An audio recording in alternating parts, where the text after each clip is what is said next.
네, 오늘 본디오 빌라도에게 고난을 받으사라는 제목으로 여러분과 함께 은혜를 나누기를 원합니다. 주님의 십자가의 고난에 함께 참여하고 동참하는 것이 이번 특별 새벽 기도의 목적입니다. 우리가 주님과 함께 십자가에 죽지 않으면 부활도 없습니다. 갈라디아서 2장 20절에서 사도 바울은 내가 그리스도와 함께 십자가에 못 박혔나니 그런즉 이제는 내가 사는 것이 아니요 오직 내 안에 그리스도께서 사시는 것이라 이렇게 고백을 했습니다. 원하기는 주님의 십자가에서 저와 여러분의 옛사람이 죽기를 바랍니다. 십자가에 못 박히기를 바랍니다. 그리고 주님과 함께 부활의 영광을 맞이하시기를 주님의 이름으로 먼저 축원드립니다. 4세기경에 만들어졌다고 알려진 기독교의 핵심 교리를 담은 초대교회의 신앙 고백문이 있습니다. 바로 사도신경입니다. 전능하사 천지를 만드신 하나님 아버지를 내가 믿사오며 그 외아들 우리 주 예수 그리스도를 믿사오니 이렇게 시작이 되죠. 그 사도신경에 본디오 빌라도가 나옵니다. 본디오 빌라도에게 고난을 받으사 십자가에 못 박혀 죽으시고, 저는 처음에 이 사도신경을 외울 때 본디오 빌라도에게 고난을 받았다 이 말이 잘 이해가 되지 않았습니다. 예수님이 십자가에 못 박아 죽이라고 한 것은 대제사장들이고 또 유대 서기관들인데 왜 본디오 빌라도에게 고난을 받았다고 하는 걸까? 오히려 성경에 보면 빌라도가 계속해서 예수님의 무죄를 입증하려고 이 사람은 죄가 없다고 주장을 했습니다. 그런데 빌라도가 다 한 것처럼 본디오 빌라도에게 고난을 받아서 십자가에 못 박혀 죽으셨다 이렇게 왜 기록을 했을까? 저는 처음에 잘 이해가 되지 않았습니다. 최소한 앞에 대제사장들과 서기관들 그리고 본디오 빌라도에게 고난을 받으사 이렇게 했어야 되는 게 아닌가? 여러분은 어떻습니까? 그냥 빌라도는 유대인들이 하자고 한 것뿐이잖아요. 그런데 사도신경은 분명하게 예수님이 본디오 빌라도에게 고난을 받아 십자가에 죽은 것으로 기록을 했습니다. 거기에는 그만한 이유가 있습니다. 자, 예수님이 제자들과 마지막 식사를 마치시고 겟세마네 동산으로 이제 올라가시죠. 거기서 기도하시다가 이제 잡히시게 됩니다. 그 길로 끌려가서 대제사장과 서기관들 앞에서 이제 재판을 받습니다. 그때 거짓 증인들이 나와서 예수님이 성전을 헐고 사흘 만에 다시 세우겠다고 말했다. 이렇게 거짓말을 합니다. 그런데 그 증언조차도 서로 일치하지가 않았습니다. 그러자 대제사장이 예수님께 네가 찬송받을 자의 아들이냐? 네가 그리스도냐? 이렇게 물어봅니다. 그때 예수님께서 내가 그니라. 인자가 권능자의 우편에 앉은 것과 하늘 구름을 타고 오는 것을 너희가 보리라. 이렇게 말합니다. 그러다 대제사장이 옷을 찢으면서 더 이상 무슨 증인이 필요하겠느냐. 신성모독으로 예수님을 몰아서 사형을 선고합니다. 그리고 그 새벽에 동이 트자마자 예수님을 끌고 빌라도에게 데려갑니다. 왜 빌라도에게 끌고 갔느냐. 당시 유대인들은 재판을 해도 그걸 집행할 권한이 없었습니다. 형을 선고할 권한은 있었지만 형을 집행할 권한은 로마한테 있었습니다. 그래서 유대인들이 자기들이 재판을 해서 예수님한테 사형 선고를 내렸지만 그걸 집행하려면 로마법으로 해야 됐습니다. 그런데 만약에 그 재판이 부당하다면 총독이 직권으로 그 집행을 거부할 수가 있었습니다. 형 집행을. 그러니까 예수를 죽이려면 누구의 승인이 있어야 되느냐? 당시의 로마 총독이었던 본디오 빌라도의 승인이 있어야 됩니다. 그런데 원래 총독의 관저가 예루살렘이 아니라 가이사랴 빌립보에 있었습니다. 그런데 6월절에는 유대인들이 예루살렘으로 다 모이기 때문에 밀란이 일어날 우려가 있기 때문에 총독이 군대를 데리고 예루살렘에 주둔해 있었습니다. 그러니까 마침 빌라도가 예루살렘에 있었던 거예요. 그런데 유대인들이 이제 아침부터 몰려와서 예수를 죽여달라고 하니까 빌라도가 얼마나 황당했겠습니까? 그런데 유대인들이 와서 예수님을 죽여달라고만 한 게 아니라 또 하나 요구를 한 게 있습니다. 그게 뭔가 하면은, 자, 오늘 본문 6절을 보세요. 명절이 되면 백성들이 요구하는 대로 죄수 한 사람을 놓아주는 전례가 있더니, 이렇게 나오죠. 예수님 당시에 6월절이 되면 죄인 하나 풀어주는 풍습이 있었습니다. 그 풀어주는 대신에 이제 어린 양을 죽이는 거죠. 마치 서로 맞바꾸는 것처럼 그렇게 하는 겁니다. 우리나라도 이 광복절 특사라는 게 있잖아요. 광복절 특사. 유대인들한테는 6월절 특사가 있었던 겁니다. 유대인들이 빌라도한테 그 6월절 특사를 이제 요청한 거죠. 근데 그 사람이 누구였느냐? 오늘 7절에 보니까 밀란을 꾸미고 그 밀란 중에 살인하고 체포된 자 중에 바라바라 하는 자가 있는지라, 이렇게 나옵니다. 자, 살인죄를 지고 감옥에 있던 바라바를 풀어달라고 유대인들이 요청을 한 거예요. 그러니까 유대인들이 빌라도한테 두 가지 요청을 한 거죠. 첫째는 예수를 죽여달라. 두 번째는 바라바를 풀어달라. 즉 바라바를 살려달라는 겁니다. 자, 예수는 죽이고 바라바는 살리고, 이게 마치 바라바 대신에 예수님이 대신 죽는 그런 상황이 된 겁니다. 한 가지 재미있는 사실이 바라바라는 이름이요, 아버지의 아들이라는 뜻이에요. 바라바라는 이름이. 왜냐하면 바라는 게 아들이라는 뜻이거든요. 여러분, 바디메오 있죠? 바디메오. 맹인 바디메오. 이게 바디메오예요.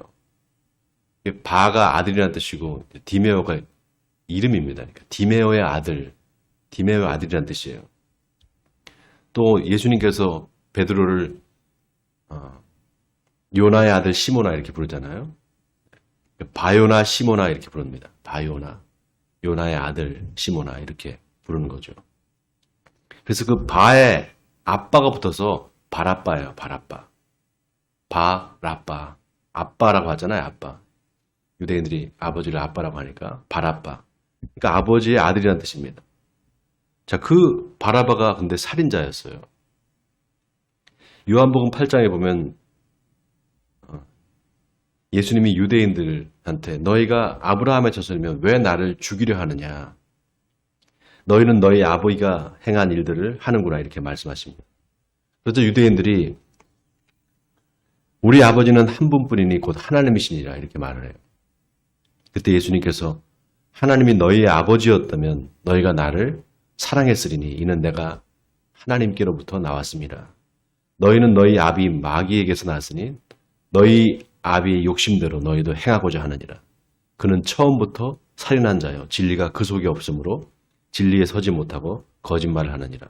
이렇게 말씀하세요. 여러분, 바라바가 누구였다고요? 살인자였어요. 그런데 유대인들이 바라바는 살리고 예수님을 죽이려고 하는 겁니다. 자기들이 하나님의 자녀가 아니라 바로 살인자의 자식들, 마귀의 자식들이라는 걸 스스로 증명하는 겁니다. 자, 예수는 죽이고 바라바는 살리라는 요구에 빌라도가 그럼 이 예수는 내가 어떻게 하랴? 이렇게 물어봅니다. 그러자 무리가 소리 지르면서 십자가에 못 박게 하소서, 이렇게 말합니다. 빌라도가 아니 무슨 악을 행했느냐? 아무 악을 행한 게 없지 않느냐? 그러자 무리가 더 큰 소리로 십자가에 못 박으라고 외칩니다. 자, 본문 14절과 15절 우리 같이 한번 읽어보겠습니다. 14절 15절입니다. 시작. 빌라도가 이르되 어찌미냐 무슨 악한 일을 하였느냐 하니 더욱 소리 지르되 십자가에 못 박게 하소서 하는지라. 빌라도가 무리에게 만족을 주고자 하여 바라바는 놓아주고 예수는 채찍질하고 십자가에 못 박히게 넘겨줍니다. 자, 여기 빌라도가 왜 죄 없는 예수님을 십자가에 못 박히게 넘겨두는지를 알 수가 있습니다. 바로 무리, 군중들한테 만족을 주고자 넘겨줬다는 겁니다. 사도신경에 본디오 빌라도에게 고난을 받으사 십자가에 못 박혀 죽으시고라는 말이 왜 쓰여졌는가?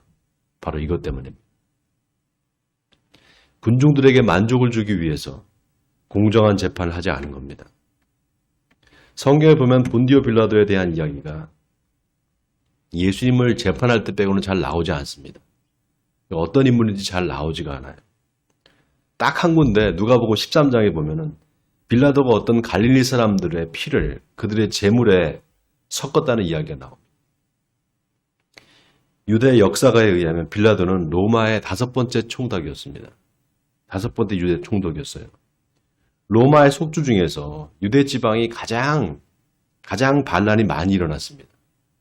왜냐하면 유대인들한테는 늘 그 메시아 사상이 있어서 메시아가 와서 자기들을 구해줄 거라는 그런 생각을 했습니다.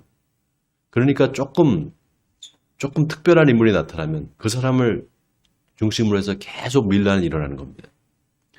그래서 로마 정부는 그 유대의 총독을 파견할 때 그냥 일반적인 사람을 파견하지 않습니다.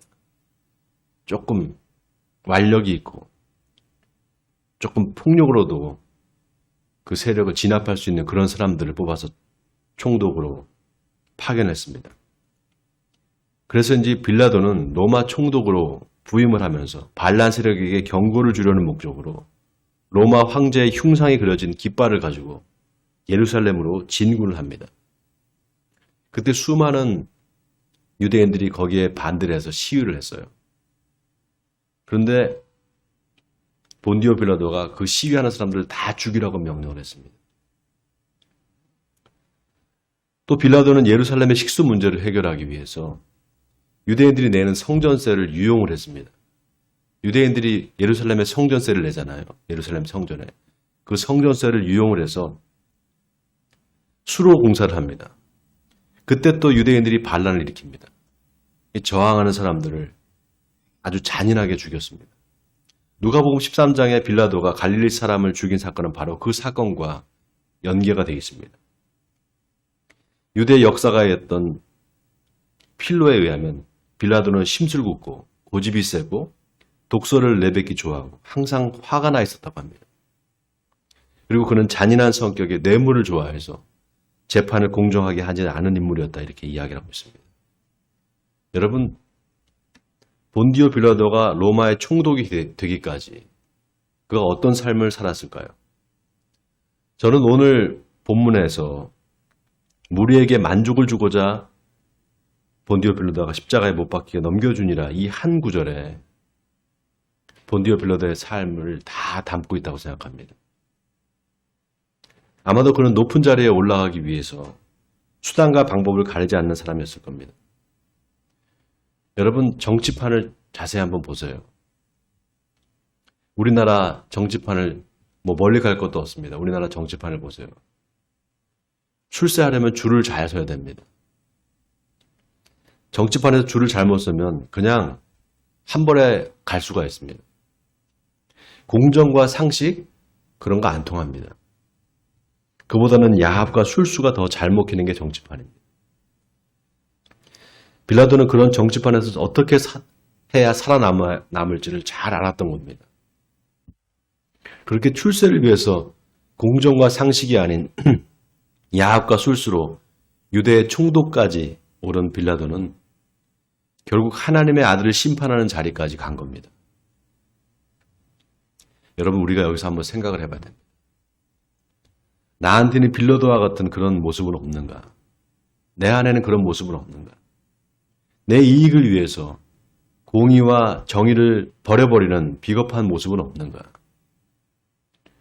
또 이웃이 고통을 당하는 것을 보면서 나한테 불이익이 있을 것을 예상해서 침묵한 적은 없는가? 여러분 한번 생각해 보시기 바랍니다. 복음서에 보면 예수님께서 마지막 심판날에 양은 오른쪽으로, 염소는 왼쪽으로 이렇게 갈라놓으시고 심판하십니다. 오른편에 서 있는 사람들에게 예수님께서 내 아버지께 복받을 사람들이여 나와 창세부터 너희를 위하여 예비한 나라를 상속받으라. 내가 줄일 때 너희가 먹을 것을 주었고 목마를 때에 마시게 하였고 나그네 되었을 때에 영접하였고 헐벗었을 때에 옷을 입혔고 병들었을 때에 돌보았고 옥에 갇혔을 때에 와서 보았느니라. 이렇게 말합니다. 반대로 왼편에 서 있는 사람들한테는 저주를 받은 자들아 나를 떠나 마귀와 그 사자들을 위하여 예비된 영원한 불에 들어가라. 내가 줄일 때 너희가 먹을 것을 주지 않았고 목마를 때에 마시게 하지 아니하고 나그네 되었을 때에 영접하지 아니하였고 헐벗었을 때에 옷 입히지 아니하였고 병들었을 때와 옥에 갇혔을 때에 돌보지 아니하였느니라. 이때 오른편에 서 있던 자들은 언제 우리가 주님을 영접한 적이 있습니까? 이렇게 되묻습니다. 반대에 왼편에 서 있는 사람들은 언제 우리가 주님을 영접 안 한 적이 있습니까? 이렇게 되묻습니다. 둘의 공통점은 언제 그랬냐는 거예요. 언제? 여러분, 예수님께서 지금도 살아계시다는 사실을 믿으십니까? 아멘입니까? 예수님이 어디서 어떻게 살아계실까요? 예수님이 살아계시다면 어디서 어떻게 살아계실까요? 바로 우리 주변에 헐벗고 가난하고 억울하게 고통받는 자의 모습으로 살아계십니다. 그 예수님이 한 번씩 우리한테 나타나셔요. 변장한 모습으로 나타나십니다. 그래서 누구도 그분이 예수님인 줄을 모릅니다.